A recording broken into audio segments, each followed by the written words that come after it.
లంబోదరాయ నమః. శ్రీ సీతా లక్ష్మణ భరతశత్రుఘ్న హనుమత్ సమేత శ్రీ రామచంద్ర పరబ్రహ్మణే నమః. తారాని ఆధ్యాత్మిక ఛానల్కి మీ అందరికీ స్వాగతం. ఈరోజు మనం చెప్పుకోబోయే నామం 20వ నామం అయిన విదేహమానస రంజక రామ అనే నామం గురించి తెలుసుకుందాం. విదేహమానస రంజక రామ అంటే విదేహ మహారాజు జనకుని మనస్సుని రంజింపజేసిన రామ అని అర్థము. శివధనస్సును ఎక్కుపెట్టక ముందు జనక మహారాజు శ్రీరాముడు శివధనస్సుని ఎక్కుపెడతాడో లేదో, నా అల్లుడు అవుతాడో కాడో అని కలవరపడ్డాడు. కానీ శ్రీరాముడు శివధనస్సు ఎక్కుపెట్టి విరిచేశాడు. అప్పుడు జనక మహారాజు యొక్క మనస్సు కుదుటపడింది. అప్పుడు గొప్ప వాక్చాతుర్యంతో జనకుడు విశ్వామిత్రునితో ఇలా అంటున్నాడు: ఓ మహాత్మా, శ్రీరాముడి యొక్క పరాక్రమమును ప్రత్యక్షంగా చూశాను. ఇది అత్యద్భుతమైన ఘట్టము. అయోనిజ అయిన నా కూతురు సీత, దశరథనందుడు అందమైన రూపం కలవాడు, మంచి గుణములు ఉన్నవాడు అయిన శ్రీరాముణ్ణి భర్తగా పొంది మా వంశం యొక్క కీర్తి ప్రతిష్టలను తరింపజేస్తుంది. ఓ కౌశిక, గొప్ప పరాక్రమవంతునికి నా కూతురు సీత భార్య అవుతుంది. నేను చేసిన ప్రతిజ్ఞ నెరవేరింది. నా కూతురు నాకు ప్రాణం కన్నా ఎక్కువ. మా సీతమ్మ శ్రీరామునికి ఇవ్వదగినది. ఓ బ్రహ్మర్షి, నా మంత్రులు రథములపై శీఘ్రముగా అయోధ్యకు వెళ్ళడానికి అనుమతించండి. దీనివల్ల మీ కీర్తి వెల్లివిరుస్తుంది అన్నాడు. వారు వీర్యశుల్క అయిన సీతాదేవి యొక్క పరిణయ వృత్తాంతము దశరథ మహారాజుకి పూసగుచ్చినట్లుగా తెలిపి చక్కగా ఆహ్వానించి దశరథ మహారాజుని మా మిథిలా నగరానికి తీసుకువస్తారు.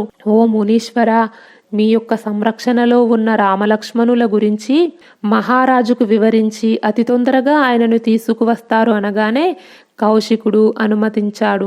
వెంటనే మహారాజు తన మంత్రులను పిలిచి శుభాహ్వాన పత్రికలలో ఇప్పుడు జరిగినదంతా లిఖించి సిద్ధం చేయించి దశరథ మహారాజుని తోలుకొని రావడానికి వారిని పంపాడు. జనక మహారాజు దూతలు 3 రోజులు ప్రయాణించి అయోధ్య నగరానికి చేరారు. ఆ రాజదూతలు దశరథుని భవనము ముందు నిలిచి ద్వారపాలకులతో, మేము జనక మహారాజు దూతలము, వెంటనే మీ రాజుగారికి తెలపండి అనగానే ద్వారపాలకులు నివేదనను విని దశరథుని అనుమతితో ఆ దూతలు రాజభవనంలోకి ప్రవేశించారు. ఆ దూతలు రాజుగారికి నమస్కరిస్తూ, ఓ మహారాజా, మిథిలా ప్రభువు అయిన జనకుడు రాజర్షి అయిన మీ క్షేమమును, మీ పురోహితుల యొక్క క్షేమములను, మీ గురువుల యొక్క క్షేమ సమాచారాలు మధుర వచనములతో మరీ అడగమన్నారు. మీ యొక్క క్షేమ సమాచారాలైతే మరీ అడగమన్నారు. తర్వాత విశ్వామిత్ర మహర్షి అనుమతితో మీకు మా ప్రభువు సందేశం పంపించాడు. ఓ మహారాజా, నా కుమార్తె అయిన సీతాదేవిని వివాహమాడటానికి పరాక్రమవంతుడైన రాజకుమారుడే అర్హుడు. నా ప్రతిజ్ఞ మీరు విని ఉంటారు. గర్వంతో ఎంతో మంది రాకుమారులు నా ప్రతిజ్ఞను విని శివధనస్సును ఎక్కుపెట్టలేకపోయారు. వారు దండెత్తి నా మీదికి వచ్చిన సంగతి కూడా మీకు తెలుసు. నా పుణ్యం కొద్దీ విశ్వామిత్ర మహర్షి వెంట రామలక్ష్మణులు మిథిలకి వచ్చారు. మహావీరుడు అయిన శ్రీరాముడు వీర్యశుల్క అయిన సీతను తన గుణ ప్రభావంతో గెలుచుకున్నాడు.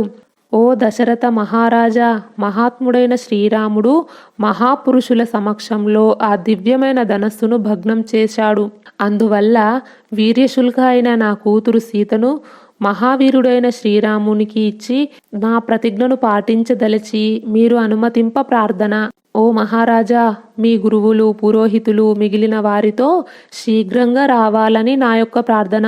మీకు శుభములు కలుగుగాక. ఓ దశరథ మహారాజా, రామలక్ష్మణులు ఇక్కడే ఉన్నారు. మీ కుమారుల ఆనందంలో మీరు పాలు పంచుకోవచ్చు. విశ్వామిత్రుని శతానందుని ఆజ్ఞను అనుసరించి జనక మహారాజు ఇలా పలికెను. జనకుని దూత పలికిన మాటలను విని దశరథ మహారాజు పరమానందభరితుడయ్యాడు. వశిష్ఠుడు, వామదేవుడు, మంత్రులు మిగిలిన వారితో ఇట్లా అంటున్నాడు: కౌసల్యవర్ధనుడు అయిన శ్రీరాముడు తన తమ్ముడు లక్ష్మణుడితో కలిసి విశ్వామిత్ర మహర్షి రక్షణలో హాయిగా ఉన్నాడు. వారు ఇప్పుడు విదేహ రాజ్యంలో ఉన్నారు. మహాత్ముడైన జనకుడు శ్రీరాముని పరాక్రమము స్వయంగా చూసి తన సుత అయిన సీతాదేవిని మన రాఘవునికి ఇచ్చి పెళ్లి చేయడానికి నిశ్చయించుకున్నారు. జనకుని సంకల్పం మీకు సమ్మతమైతే ఆలస్యం చేయకుండా వెంటనే ఆ పట్టణానికి వెళ్దాము అనగానే వారంతా ఆనందంతో మంచిది బయలుదేరుదాం అన్నారు. వెంటనే అందరూ బయలుదేరారు. శ్రీరాముడు శివధనస్సును విరిచిన తర్వాత జనకుని మనస్సు ఎంతో ఆనందంతో నిండిపోయింది. అందుకే విదేహమానస రంజక రామ అంటారు. వచ్చే వీడియోలో మరొక నామం గురించి తెలుసుకుందాం. ఈ వీడియో గురించి మీ అభిప్రాయాన్ని కామెంట్ బాక్స్లో తెలియజేయండి. ఈ వీడియో నచ్చితే లైక్ చేయండి, షేర్ చేయండి. తారాని ఆధ్యాత్మిక ఛానల్ని సబ్స్క్రైబ్ చేయండి.